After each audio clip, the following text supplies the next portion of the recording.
Daniel, you back?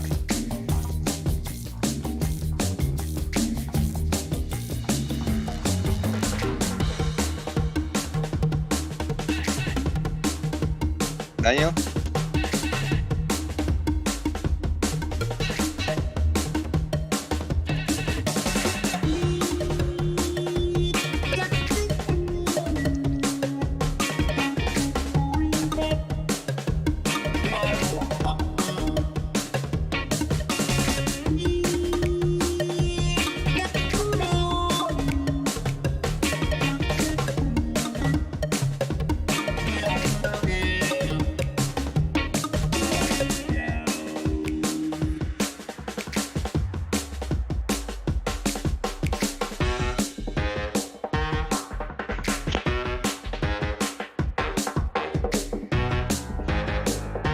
Daniel, let me know when I can make you host and you make me co-host again.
Okay, so good evening everybody and welcome to the Port 2021. Bonsoir à tous et bienvenue à l'édition 2021 du Hackathon humanitaire The Port. And I want to say a big welcome to everyone that's joining us on Zoom, all the participants we've got there, but also all the people around the world that will be tuning in to us live on YouTube. Yes, so welcome to all of our participants who are following on Zoom. For those who have joined the YouTube link, please come over to our Zoom room because this will allow you to ask the questions to the teams and to the speakers. Thanks. My name is Ben. I am a particle physicist from CERN for the last 10 years, but actually tonight I am the lead organizer here with the Port, or one of three I should say. I've been a member with the Port actually going back 5 years ago, and I joined as a participant, and I've slowly sort of moved to be a coach, and now I've been helping organize it. It's a fantastic pleasure to be here tonight. And my name is Agnes. I have been a member of the Port since the early days. My background is HR. I work in the humanitarian sector for the past couple of years. So currently a member of the executive committee of the Port as a humanitarian advisor, and extremely happy to be here in this special edition, in this very special context with extremely motivated teams after a productive preparation period. That's right, we have an intense weekend coming up.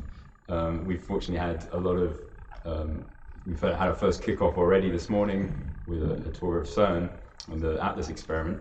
And now we're going to have a lot of fun getting together, hacking away as best as we can and making as much progress on the challenges that we're facing. So we will be sharing highlights from what we had in the past, later today. But first, we're going to give you a bit of an overview of the port itself. Okay, so we can move to the port slides. Thank you. Next one, another one. One more. So this is a welcome for everybody following us on Zoom. And here is the place where actually a couple of our managed to get together. This year is an online edition of the hackathon, again, because of the sanitary context. But we are a few people together here at the Globe of Science of CERN, which is where the port and the idea of the port was initially born. It is actually something that came out of the international dimension of Geneva, where there are a lot of humanitarian organizations, some real and legendary institutions for science, among which CERN is one of the leaders, definitely. And so when those people got together in very informal context, sometimes really around just campfires or barbecues, the idea of using technology for humanitarian good was born. And the idea is to bring innovation and technology which is sometimes available off the shelf in research institutes or academical environments for social causes or humanitarian projects. So our goal with the port is to bring together creative minds and very driven participants for working on projects which bring the benefits of fundamental science, which is being done at CERN, for something for like today's tangible challenges. So our motto is to foster needs-driven innovation in the humanitarian sector by combining creative minds. And one of the things we really are keen on is bringing together multidisciplinary teams. So we try not to build teams of experts.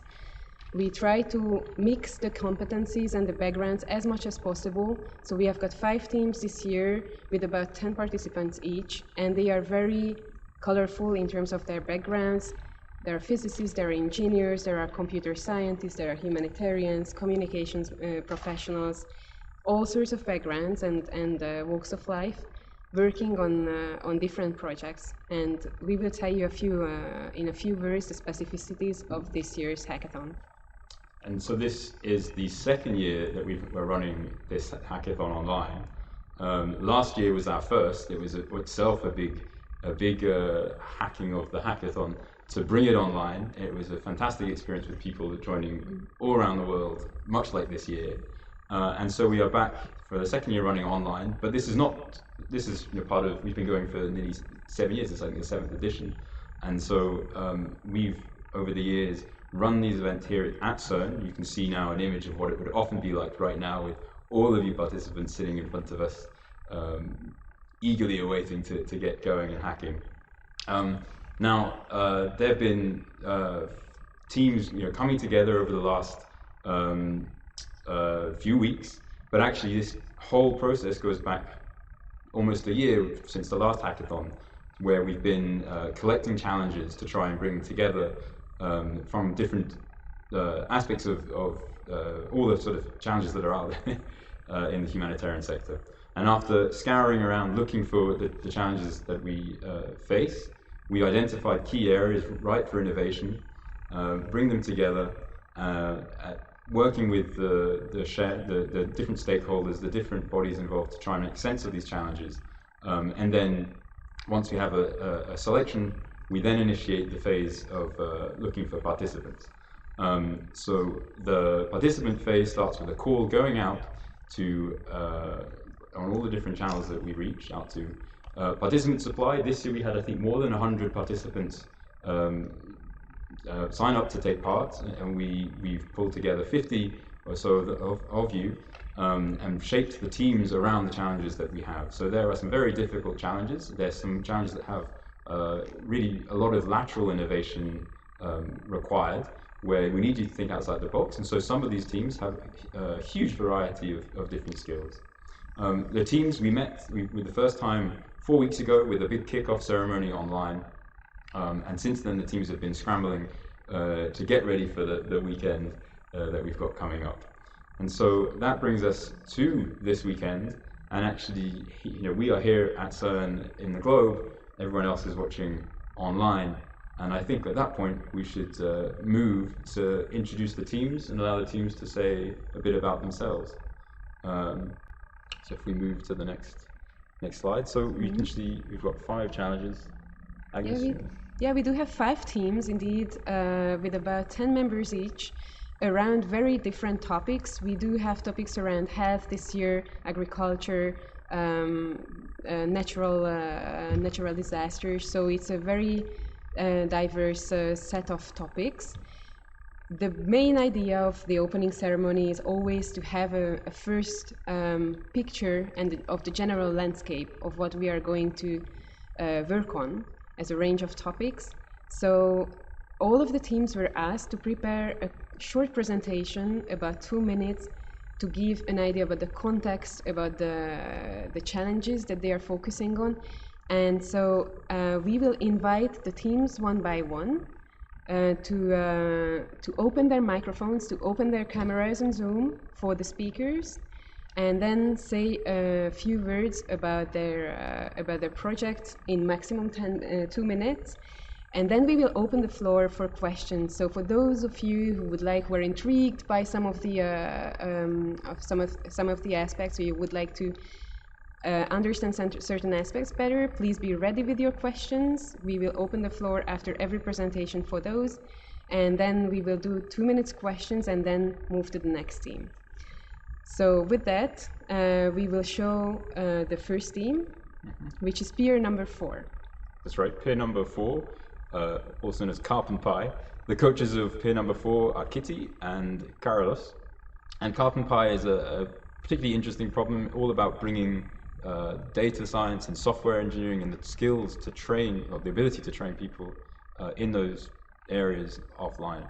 I won't say any more because I'll be taking away from the team. So at this point, hopefully we have a team online.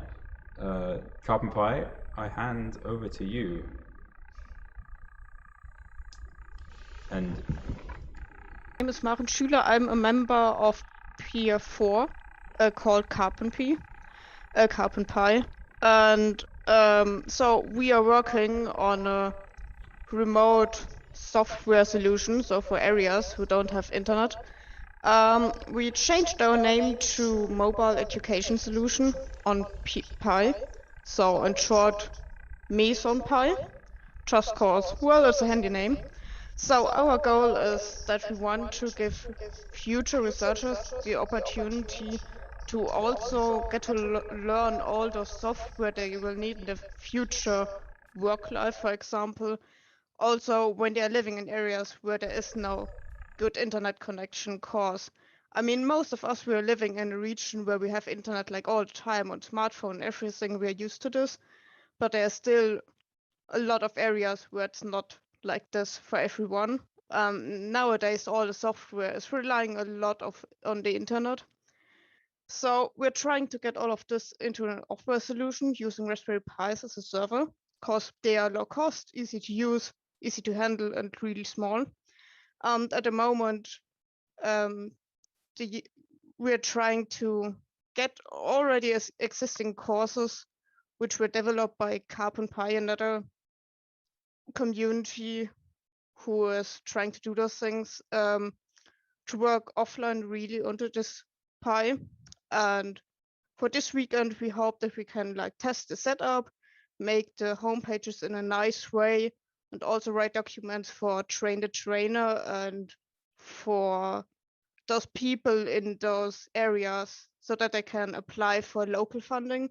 So we don't want to just give out all the hardware and software, but we want to train those people living in those areas so that then they can teach those courses themselves, also apply for funding, and then those people in those areas, they will have all the tools they need to have, well, at least from the software side, to use, for example, GitHub and, well, things you need to use as a researcher. And we would like to get help if there are other teams with, for example, 3D design. So we want to make, for example, an SD card holder. And also if there are people with knowledge of development of homepages, so front web design, that would also be nice. Yes, that's it in a short recap. If there are any questions, we would be free to answer them. Thank you very much, Kapenpai. One question from me, I guess, is whether you have had any particular challenges going so far as in meeting each other. How's it been in the preparation phase, getting to know each other and getting going? Okay, I see. So we met as a team 3 weeks ago, I guess, when you introduced us. And at the beginning, it was all, of course, a little bit confusing, because as you said, it's not just that everyone is already an expert. Most of us really aren't. So I think in the beginning it was a little bit chaotic and everything, but it's getting better from day to day.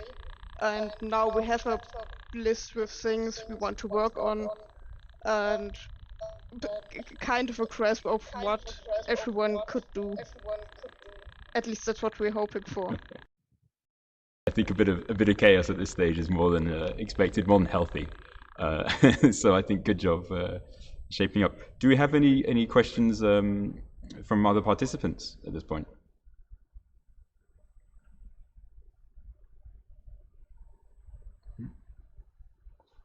Well.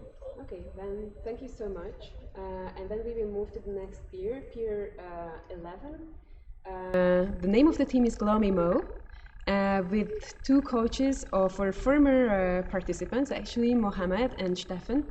The team is working on something extremely challenging. They are working on microbiome modeling of an agricultural risk assessment. So I open the floor for Andrew and Weiraf, I think, who are going to make the pitch talk for Peer 11.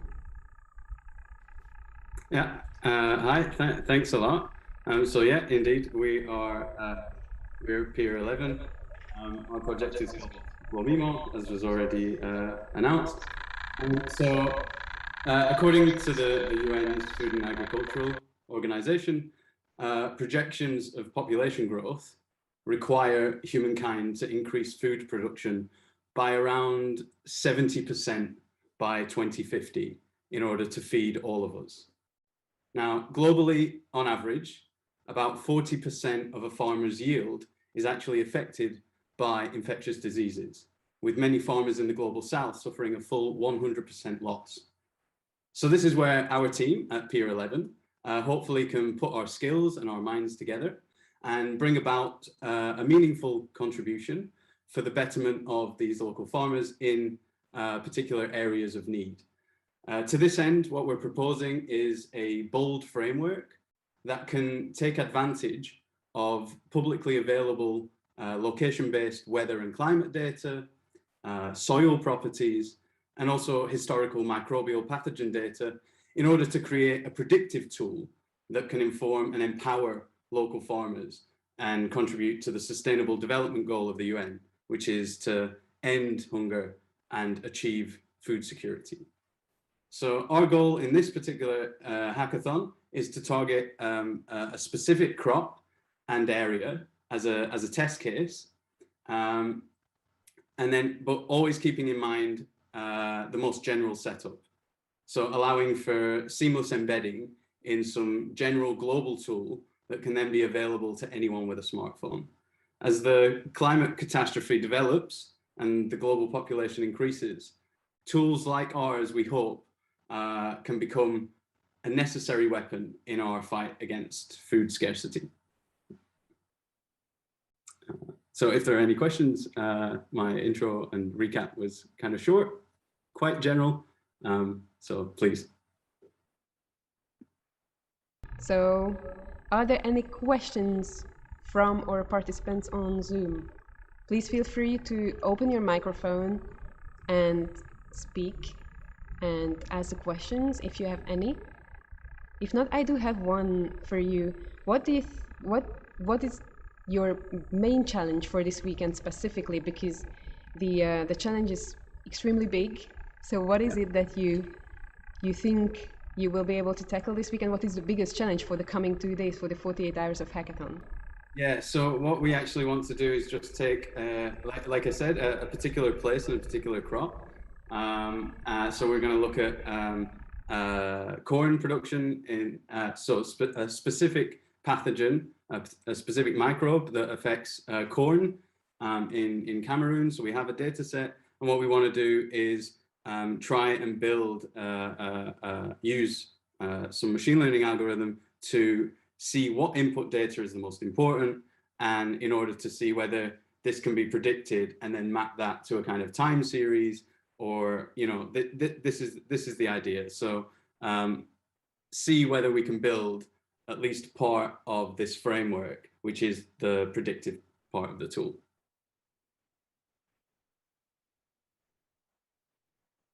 Thought a bit about the sort of next steps. What would, like, let's say we get a prototype in the hackathon. What would we do, sort of taking it forwards afterwards? Have you got some ideas already about you know, what might be a good sort of next step? So I asked this partly to encourage teams to think about this, because it's always an important. Yeah. It's a challenge of the challenge. It's something that we're always trying to keep in mind. So, but it's not something that we have kind of concrete ideas about. Yeah, I mean, there, you know, in terms of a bigger framework, of course, it would be great for farmers themselves to be able to, you know, take pictures of pathogen infected or microbe infected crops and then kind of have it uploaded to some database or, you know, some open data set, and then get information about what they can do, how they can proceed, what that then allows in our predictive tool for the next years. So, but again, this is all kind of big ideas, but we're going to narrow it down for this hackathon. Yeah, that's very smart. Thank you so much. We will move to the next thing, which is Pier 39. That's right, Pier 39. So Pier 39 is all about Goma, the volcano, and alerting the local community. The coaches of Pier 39 are Agnes, as well as Chris Alanya, who you can't see, but I can, because he's sitting here. Well, I think it says it in the name. It's about alerting the community around volcano and Goma. And as you know, over the last year, this is extremely topical because of the eruptions that went on out there. So I won't say any more, because I'll take away from the team. But Pier 39, if you're there, take it away. All right. Hello, everyone. My name is Charlene, and with me is Gita, and we are from Pier 39 team, also known as the Volcano Early Warning Team. We're going to quickly share with you the preparedness and response issues surrounding this volcanic eruption context and how we plan on helping with the hackathon innovation.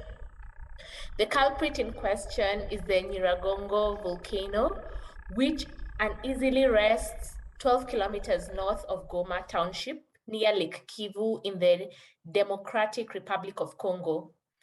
It's a hazardous area that has contributed to around 40% of all historical volcanic eruptions in Africa.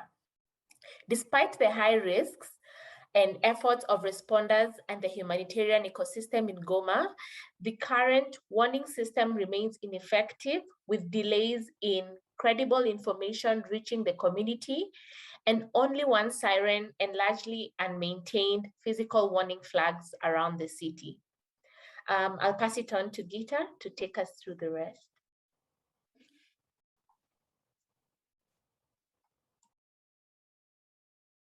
Hi, everyone.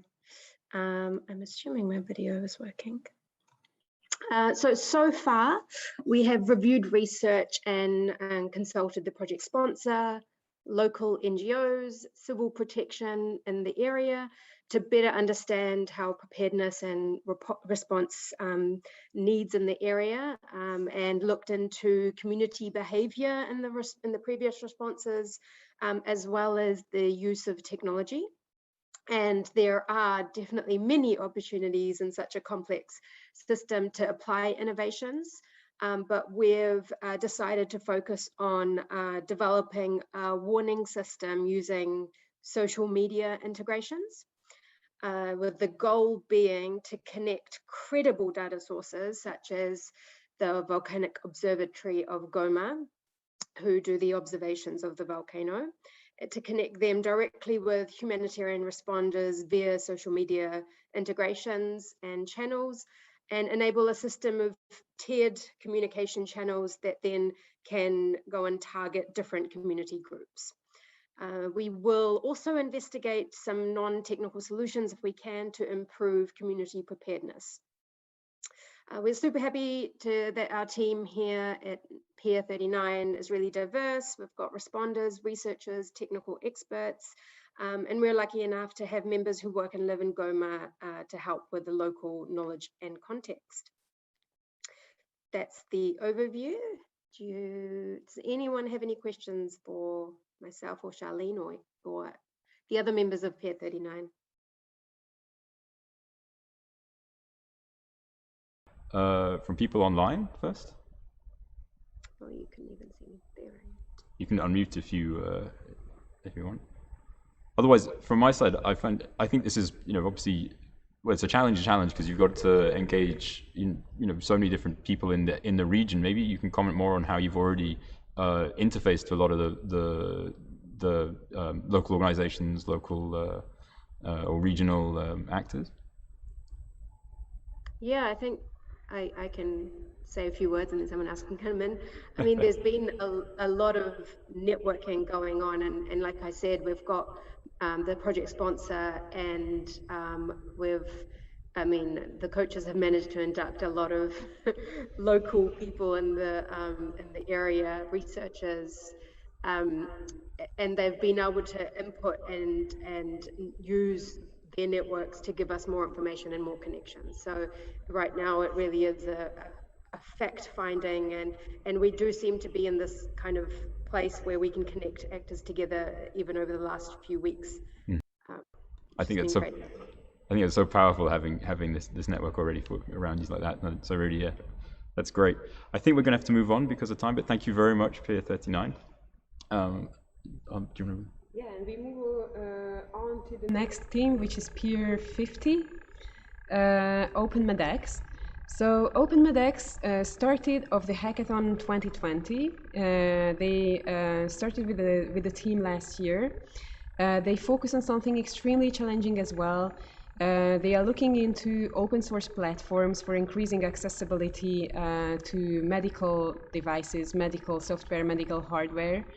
I invite their pitch representatives to open their mic and introduce us to their challenge. Their coaches are Sarah and Bashir, who are both former hackathon participants. So, OpenMedX, the floor is yours. Hi, is it working, camera? Yeah. Hi, good evening, ladies and gentlemen. Myself, Swapnil Papinwar. I am from Team Pier 50, OpenMedX, Open Source MedTech for All. It has been a challenging couple of years as COVID brought the world to a standstill. Still, with the help of healthcare workers, scientists, and data analysts, we are slowly getting things back under control, with close to a dozen vaccines now available. An important part of these disease mitigation measures has been the strict monitoring of patients' data, deaths, tests conducted, and monitoring of vaccine effectiveness.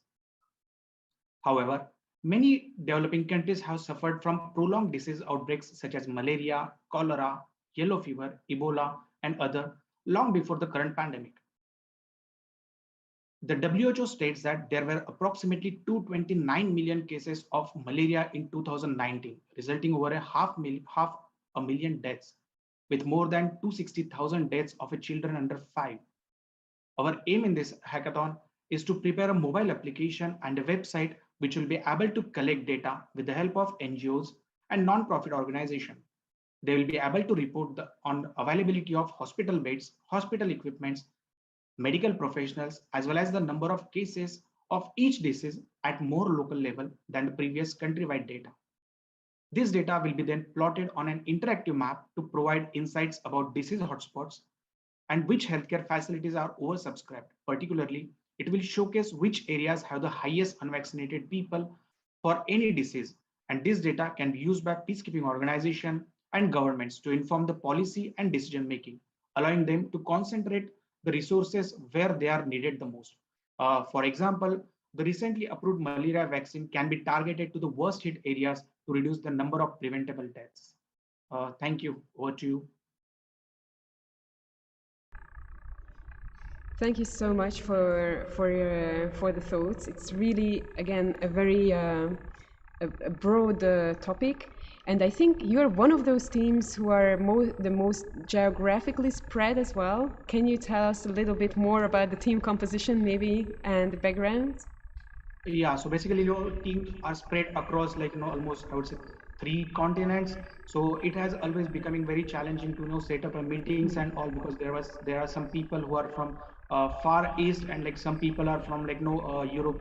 So it was always challenge to find a common time, because almost all this some people are working, some people are in going to college. So it was always challenge, but with the help of all coaches, mentors, and the team has shown extra efforts to some people were staying a lot late nights, and some people were taking it from college and offices.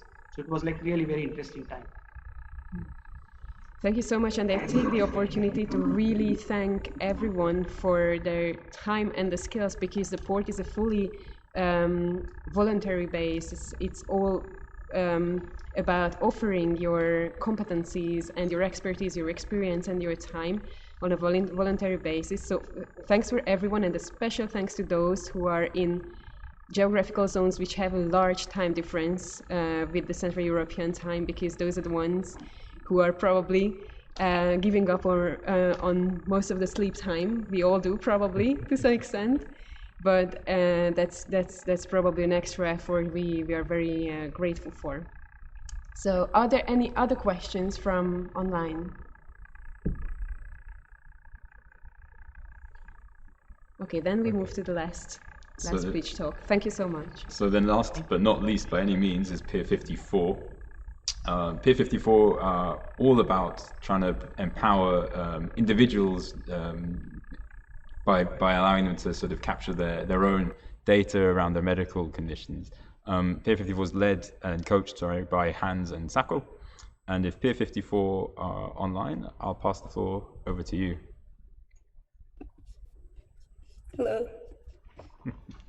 All right, so I'm Uzi. So I'll just begin my prepared speech. All right, so health is a universal concern for all. But for people with chronic issues, the struggles and costs are higher. All over the world, there are about 1 in 3 adults who suffer from multiple chronic issues. I am one of them.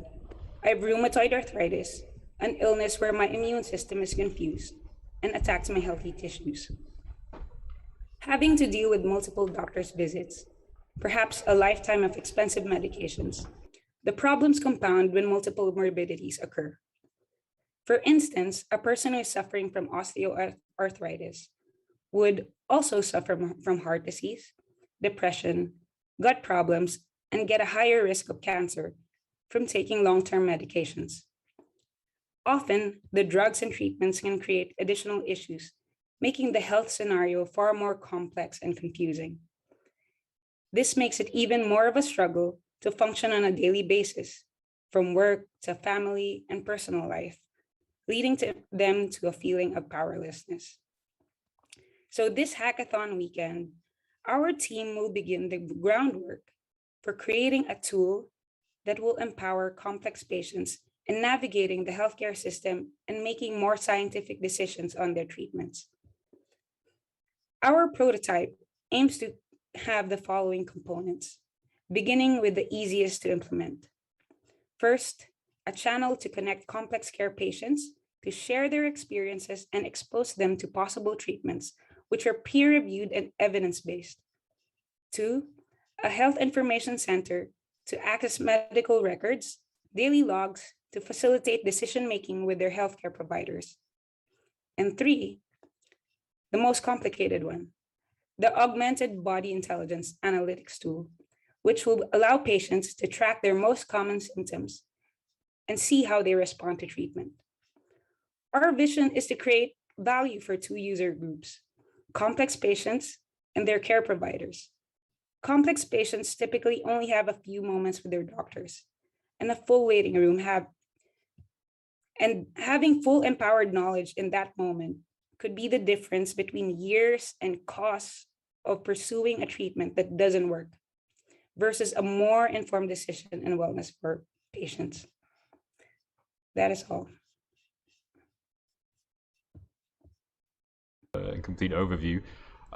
We are pushed for time, but I had one question for you, which is all around the sort of privacy challenges that you will face, collecting medical data and trying to analyze it. Have you thought how you're going to program that into what you're developing? We have thought about it, but not in exact detail. So we're going to really look at the regulations that are in place and make sure that we don't violate anything. Yeah, I think that's a smart idea, but I think it's a very exciting project, and so thank you, Uziel, for bringing it, but also thank you for the team who are online to be tackling it. And I think with that we will move on. Thank you to all the teams that have presented. Good luck throughout the rest of the weekend hacking. But now we shall move over to, I'll pass to Agnes to introduce our guest speaker.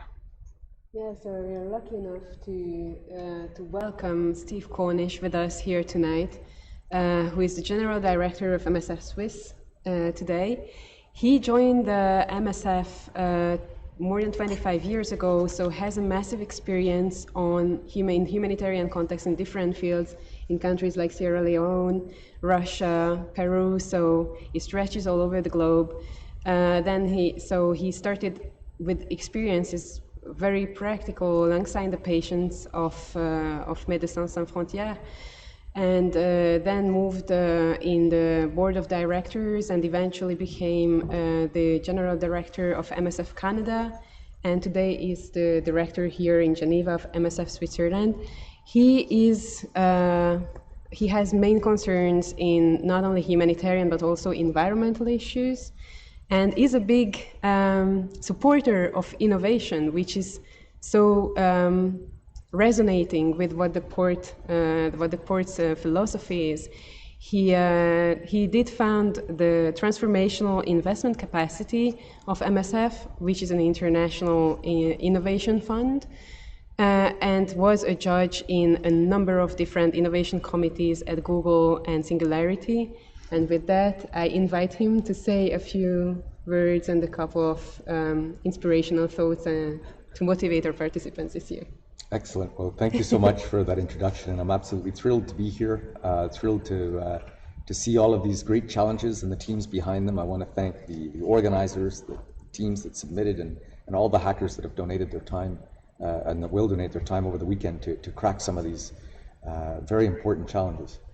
And I'm even more thrilled because I remain convinced that in order for a humanitarian response to meet the challenges of tomorrow, to be able to respond to future disasters, future conflicts, and the greatest humanitarian challenge yet to come, that of climate change, we'll need to harness technology, partnerships, innovations at scale and at a pace that we're not yet ready for. And so initiatives like this help us to be able to future forecast, to be able to look at different innovations, and to come up with ideas and solutions that we wouldn't do on our own.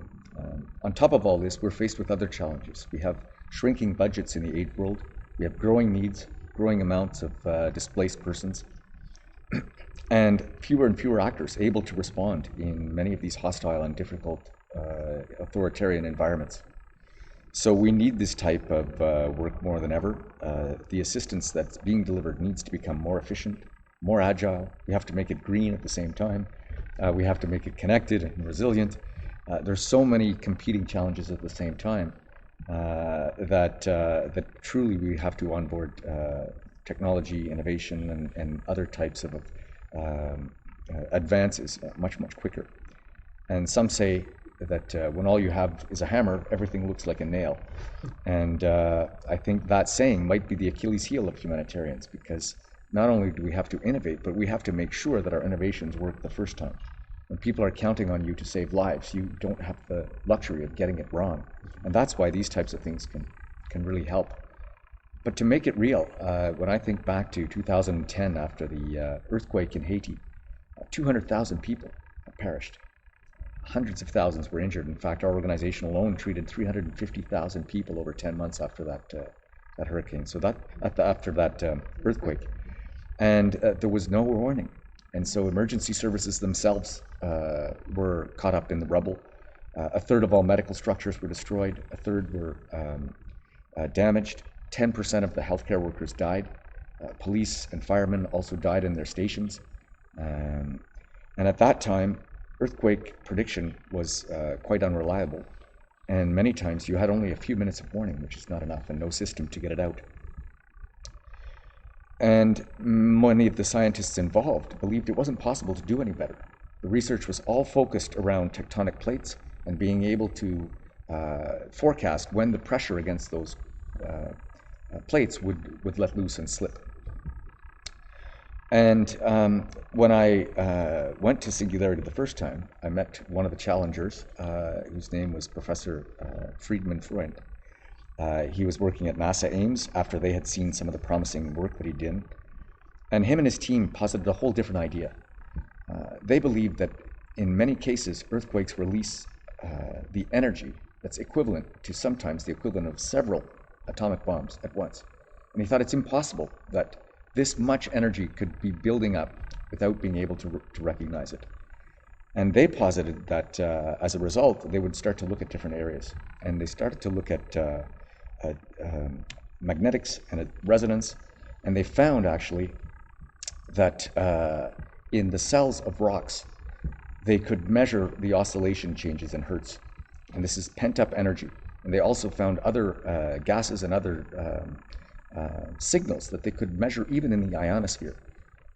And they posited that if they were to collect data from various sources, being able to collect data from the magnetometers in your phones, that we'd be able to get ahead of this. In fact, they've been able to forecast accurately 7 days in advance earthquakes since then. There's still many challenges to implement it, but this is the type of thing that could come together. And by being there and seeing this amazing man and the work that he did, and opening up to how many different types of science were involved with a whole other lens, it was something that really convinced MSF that we had to get in this game ourselves. And that's when a number of us came together and founded the Transformational Investment Capacity. And since then, we've trialed a number of things, from solar oxygen in the middle of nowhere, to point-of-care ultrasound, to weather mapping and mobile laboratories. We've learned and participated with other partners to help us develop no-touch medical records for our Ebola clinics in real time, which we could never have done on our own. New pediatric algorithms to help better treat patients at point of care and treat patients via those who have less training, so they're walked through it via apps, and a number of others. And we've been so fortunate to have those experiences, and then we see now the convergence of AI and robotics and geoengineering and nanotechnology and GIS. All of these things coming together, we just don't have that possibility to bring them all together, and that's where we see through hackathons and through other startups and different types of innovation labs, we're able to cast our eyes to the horizon and to see how we can do better and invent new possibilities for tomorrow. And this is, as I've said a few times, more important than ever. We still have many challenges. How do you trial new technology and prototyping in real life situations? How do we scale these innovations in areas where we often don't have the bandwidth or the access? How do we reduce our footprints at the same time? And it was back then also that I first heard about the port and CERN's hackathon, because we had talked to a number of challengers, including the ICRC, and seen their experience on building a better body bag and building airdrop bags for food that came out of this center. And so I was absolutely thrilled for MSF to come on board. I'm particularly pleased and maybe even a tad bit proud that on one of your teams we have members from our MSF Congo team in Goma, and Junior, who's joined online, who's part of the inspiration for the early warning forecasting on the volcanoes. And let me just try to put that into perspective, because I think we talk often about the technology, but sometimes we miss what the humanitarian really means. And on May 22nd of this past year, around 6 p.m., the sky suddenly burst into flames. Lava poured down the sides of Mount Nyiragongo, destroying everything in its path. Fortunately, it was slow-moving lava, but within hours, tens of thousands of people had to flee to Sake and to neighboring Rwanda. That night of horror and despair revived painful memories of the previous eruption in 2002, when 3,000 people died. This time around, hundreds of homes were destroyed. Tens of thousands of people were permanently displaced and remain so to this day. But the lava fortunately stopped just a few hundred meters from the city center. Top scientists believe next time we won't be so lucky. So the things that you're working on can have immeasurable outcomes. If we had better early warning, we would save lives, we would reduce suffering, we would give people time to flee, emergency services and humanitarians time to prepare. This would be an immeasurable outcome. And being able to benefit from the top scientists and researchers and hackers and thinkers that you've all brought together here is really a privilege, and I'm humbled by the opportunity. Very thankful that everybody's going to put their energy to work over this weekend. While we can't all be on the front lines of conflict or natural disaster or humanitarian interventions, know for sure that your ideas and your expertise are helping us to help others. That makes you partners in our humanitarian action and enables organizations like ICRC, the UN, MSF, and others to be able to make it to the last mile, to save lives, to deploy new technologies safely and effectively, to become greener. And you are also community members, employees and members of a global village outside of what you're doing this weekend. And I would encourage you to take your skills back to your companies, to your municipalities, in order to ensure that they're also becoming greener and more equitable and are part of the global solution. I really want to wish you to have a fruitful and exciting and fun weekend. Know that you well in advance. I'm looking forward to the results for one. And I have a little inkling that just maybe among some of you, we might find the next Professor Friedman-Freud and a breakthrough intervention that will make an amazing difference down the road. So good luck to you all, and get hacking. Thank you so much, Steve. Hard to find words after this. It's really a privilege to have you with us. So please, for those who are online, if you have questions, open your microphone and ask your questions. We have really the privilege to have Steve with us, who has an amazing experience in field implementation. And I do have one question regarding this. Where do you see the biggest challenge that could help our teams working on early stage ideas and prototyping? What could make a difference for those prototypes to actually make the step and go into field testing and implementation? What? Well, I think it happens, and it's about partnership brokering after a hackathon weekend or after an inception, to be able to help the participants, the challengers, to come together to find some of those missing middles. And there are a number of them, and I think the body bag, better body bag experience shows that possibility. But how to maybe spot some of that challenge in advance, so we bring some of those types of companies or labs or others together around the challenge as well. Because if you get them excited, they'll want to bring it back, I'm pretty sure. We know now that employers need to be showing the values of their employees, that young people want to work for employers that have and show the value. And so more and more we see actually that companies are willing to put their expertise to the test. one of the challenges is often, and some of the other innovation platforms will take a percentage up front of whatever outcome, and that remains a challenge of trying to make sure that the outcomes are open source so that anyone can use them and take it the next step, which is something we firmly believe in, not only in hackathons, but in production of medicines and in all of these types of things that really should be benefiting humanity, not just the bottom line. Curious how you see, obviously this is a hackathon and it's going to be a super intense period for the participants. Do you see a specific advantage of having this sort of pressure, this sort of 3-day intense, comparing it to, I'm thinking of the last year where we've had, with COVID has brought all sorts of pressures that no one expected, but under these pressures all sorts of interesting innovation often appears. Have you got a feeling that hackathons with pressure, it's an important piece of innovation, or there are other bits that I'm not an expert on the pressure point, but I could be convinced. But I think the bringing together of eclectic minds, of different disciplines, of different walks of life, different cultures. I think these ability to look at a problem through a different lens and not be boxed in. Generally, we're boxed in by the solutions that we think are possible or probable, or what we already carry in our own baggage as the answer. I remember talking to some of the people involved in the body bag challenge, and initially, at least some of them believed that they needed a body bag that was refrigerated. And then when that was looked at, my understanding is it was just simply too impractical, too costly, too heavy. And so one of the biggest challenges overcoming that was thinking about it in a different way. Not that we needed to cool the body to keep it from disintegrating, but what was causing the disintegration was actually the interaction with oxygen. And hence came sort of the Ziploc idea of taking out the oxygen rather than adding in a battery pack to make a refrigerator. And that is where the sparks come, I think. And do they come faster and better because people are under pressure and caffeinated and getting their eureka moments? I'm willing to believe it if hackathons work.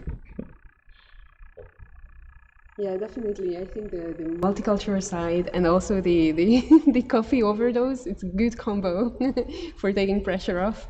And also the port was really designed in a way that it's a place to fail fast and move on. So I think we are in a special environment as opposed to an organizational environment, even if some of the organizations are great in creating spaces for new ideas, thinking outside the box. The port is completely a separate universe. It would be like a free electron, you know, in a way, which really gives the freedom to do anything. And although this one's online, I think the very fact that it's associated with CERN, I think puts people in a very different spirit. They come expecting the best of themselves and others and willing to challenge and think outside the box and bring together the top science. And I think in that way, you kind of have a symbolic, I don't want to say church, but it's kind of, It's like a capital. Yeah, it's like, exactly. And I think that instills in people before they even come, and just listening to the participants, how much work they've already put in before getting here tells you that. Because the standard is such that you're not going to show up with your homework half done. You're coming, as ready as you can be and bringing all the elements together. And I think that's also part of the magic and part of the brand that you have. Definitely. And I can tell you that we've got a lot of people online saying how inspirational your talk was, and a lot of teams sort of jumping to try and talk to you about what they're doing. So I think you've obviously hit a very strong chord with our participants. And with that, I will give a last chance for questions to be asked. Don't be shy if you've got something on your heart, on your mind. Last chance. Last chance. I think we will keep in touch with Mr. Cornish for other occasions. Thank you so much. It was my pleasure, for joining us. Really looking forward to the outcomes. That's for absolutely sure. Yes, so have a great weekend. Yeah, thank you so much. Also, yeah, we will make sure that the results are shared with you in one way or another. If you are free, please feel very welcome to join one of our remotely green sessions or the final presentations whenever you find the time to be with us. It would be a privilege to have you on board. Thank you so much. Thank you. Thank you, Steve. And so I think with that we will move to sort of closing the opening ceremony. That's a good phrase. So I just want to firstly just highlight the schedule for the weekend that we have ahead. Hopefully you've seen this before, but just to highlight to everyone. So obviously we had a tour of the Atlas detector online for those that could watch it. That was a real example of an experiment and you know what's done here at CERN and what can be achieved with lots of people coming together and building these sorts of things. We have the opening ceremony now, and then we shall, after this, go straight into an opportunity to meet each other, because obviously we're online and we want to get to know each other nevertheless. So after this, please stick around or join us on the other link over on Remotely Green to meet each other. Then moving to tomorrow, we have an early sort of warm-up session in the morning, and then in the evening we have a big social activity to get people together, to get your creative juices reanimated, and to give us a chance to check in with you. And then on Sunday we have a final warm-up leading into the final closing ceremony at this time on Sunday. For those watching online on YouTube, please join us for that. It would be really great to have you back. And it'd be great for the teams to sort of see your support on that. And so that really is the schedule for the weekend. I know it's going to be intense, but I know, seriously, having read, seen what you've been doing already, I know that you guys are going to do an amazing job at handling the pressure and innovating within this pressure and coming up with exciting ideas. Agnes is going to talk a little bit about what we have in store to facilitate this weekend. Agnes, do you want to? Yeah, so one of the things, this type of information, like the schedule, like milestones and other practical information will be shown on our Slack. If we can move to the next slides, you will see okay, these are not the channels. Let's speak about the photo booth first, and I hand it back to you, Ben. So the photo booth, you can see an image on the left here. So when we've been in person, we have this photo booth machine. You can stand in front, you get a cool, fun photo, and we get to see it. And we're online. We don't want to lose that fun. So we have built you a custom one for this weekend. You can join the link there, take a photo, share in some words of wisdom that are on there, and we will end up with it in our repository of photos that we may share at the end. I think we have another example maybe on the next slide. There we go. There's Kitty, who's one of our team coaches and one of our, I think, first participants of the board. So please join. Well, please use that. Please have some fun with that. I think if we go on, now we're also for the first time trying out a bit of creative, fun marketing. This is our photo competition. So if you are hacking away, we want to get a sense of what you are hacking and what you are doing and what it's like where you are. So please take a photo, put it up on social media, use the hashtag #ThePort2021, and we will check in by Sunday lunchtime whether or not to see what's gone on. And the best pictures, and you can see our attempt on the side here, will win some prize, but we're keeping it mysterious. And so I think Agnes, yeah, so these are the channels where you will find all sorts of practical information. The announcement one is the most important one for anything plenary. So where all of the teams are concerned, like the opening ceremony, the midterms, the warm-ups in the morning, which are all together, or the closing ceremony with the final presentations, you will typically find the practical information and the links in announcements. Then the next hashtag and channel, Slack channel that you see is team networking. This is an extremely important place where also some skills exchange can happen. So when we are together in Idea Square, oftentimes we go for a coffee, we talk to each other, interaction between the teams happens more naturally. This team working channel is the place where you could, bump into another person in the coffee, in front of the coffee machine and say, "Oh, you're a computer engineer. Oh, we would actually need some programming skills for our team for an hour or two." And then some collaboration happen that way. So team networking is there for teams to give a shout to the others. You know, we would like to have a humanitarian expert for half an hour of discussion to understand our non-profit partners better.